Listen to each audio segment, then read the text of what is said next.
Welcome to the Slop Temple. We pray this video helps. In this video, I will show how to make chicken into keema, updated. Start by grinding chicken coarsely or using minced chicken and prepare masala ingredients while your pan heats. Sauté onions until golden, then add ginger, garlic, and ground spices.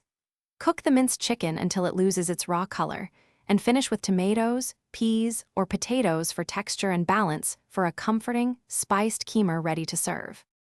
Select a spice level that suits you and build flavor gradually as you cook. Start with ground coriander and cumin, add chili powder for heat, then adjust salt and lemon at the end. Fry spices in oil briefly to unlock their oils, then fold in the chicken so spices cling well. Finish with garam masala and fresh cilantro for brightness before serving with flatbread or rice. On another note, quick recommendation for anyone who loves cooking on the go.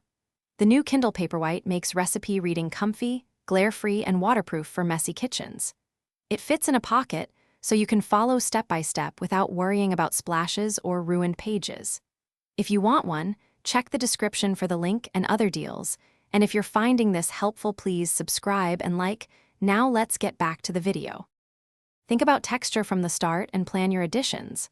For bulk, stir in diced potatoes or peas. For richness, crack in an egg near the end. Keep chicken slightly moist by not overcooking and use medium-high heat to brown bits that add savory depth. Stir occasionally, breaking any clumps so the keema stays crumbly and tender, perfect for wraps, toast, or with steamed rice. Thanks for watching. Consider subscribing if we helped you.